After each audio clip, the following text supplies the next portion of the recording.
Good afternoon. We'll talk a little bit about Torah, a departure from atheistic, anti-circ or Christian motifs on the videos. I always have frustrations in that the most creative of my statements and my videos receive very little shrift and very little notice. It's only when I attack atheists as being dishonest intellects, or when I defend circumcision or debunk Christianity, that you'll go ahead and you'll send me your comments.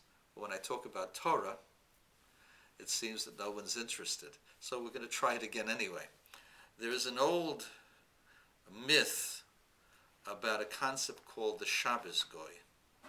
And the Shabis Goy means the Gentile who does work for the Jewish family on the Sabbath. And this was seen by many people as the height of hypocrisy, that you're not supposed to do it, so you get somebody else to do what you're not allowed to do yourself. And we should examine this for a second and get the actual take upon this, what the prohibitions are, what the issues are, and understanding from this other elements in Jewish life. From the halachic perspective, a Gentile is allowed to do anything on the Shabbat. The rabbis prohibited a Gentile from doing work for you on the Shabbat. It is only rabbinic in nature and scope. The question is, if God intended the Jewish people to rest on the Sabbath, why would he permit a Gentile doing work for the Jews on the Sabbath? The answer is, in the land of Israel, there was supposed to be only Israelites. Occasionally there would be people who obeyed the 7 Noahide commands, but they were not part of the community, and they didn't live together with you, they lived separate from you, and therefore there was never a question of a Shabis Goy. There was never a Goy around on the Sabbath. And if he was, it was not considered appropriate to ask somebody to do something for you when they had to take care of their own needs. When Israel went into exile among the nations, that was the first time when the Sabbath Goy question came up. And the reason why it came up is because Israel is in a very, very good area in terms of climate. There are very little extremely low temperatures in the area where Israel lives.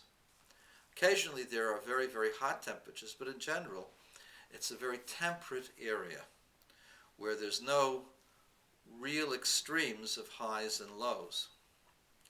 That said, because there are very few extremes, the need for a Shabbos Goy was limited. The only reason why you would use a Shabbos Goy is in conditions where the person is in danger of life by keeping the Sabbath. Let me explain. Prior to the gas company having pipes to pipe in the gas, or having oil tanks fill your oil burners, the way in which we heated our homes was through wood. You could only fit so much wood into your wood stove. You would have enough for a night. Anything more would be overheating the house, and you could cause the breakage of the heating area, because the heating area also was made of stone or concrete, rock, and similar materials. And so you couldn't have it too big. You could only have enough for a night's worth of wood. That works well in an area where there is no extremely cold temperature. However, as Jews were exiled into Northern Europe, remember the parallels for Poland and Germany are all north of 50 degrees latitude. This is clearly Canadian environs. Lithuania, Latvia, Russia, the mean latitude for the community was 55. 55 is northern Quebec, northern Ontario. You're talking about an area which is about 600 miles north of the northernmost point of the United States, would be the average mean latitude. If you're going to St. Petersburg is close to the 60th parallel. Moscow is the 56th. We're talking about extremely cold climates. So if you have heat for the night, that doesn't preclude you from freezing to death during the daytime. And because of this, because of the danger of freezing, especially if people did not have proper clothing, it was necessary to have a fire lit on the Shabbat for the sake of the preservation of one's health. And here we come to the question as to whether or not we could ask a Gentile to do things for us on Shabbat. And the answer is, you're not allowed to ask a Gentile to do things that you're not allowed to do on Shabbat. You can ask a Gentile to do things that are only prohibited from the rabbis. Lighting a fire is a Torah prohibition. One cannot ask a Gentile to light a fire for you. So why was it permitted? The answer was permitted because of pikuach nefesh, the needs of preservation of life. From this came the whole monster that we commonly today call the Shabis Goy. Extended to that was the equivocation of public need that was equivalent to the health of a person.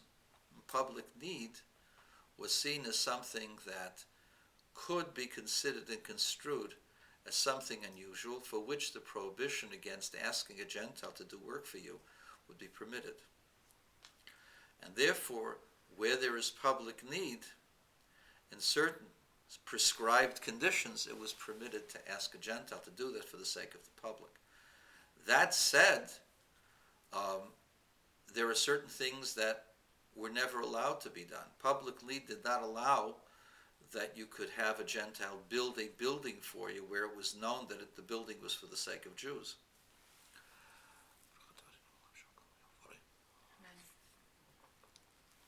Even though people knew that this was a synagogue, and perhaps one could have found permission to allow Gentile builders to build a synagogue on Shabbat, it was considered inappropriate, and it would be best that people would refrain from ever visiting the synagogue if it was built on the Shabbat.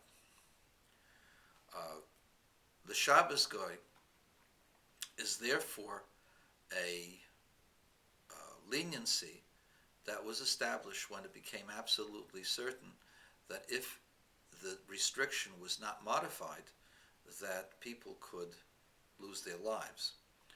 Or if there was a public need that was so overriding, but even there, it could not be public, it could not be obvious, it could not be done in front of the Jewish community, unless there was an element that was of a mitigating kind. For example, there were contractors who would clean up the public thoroughfares.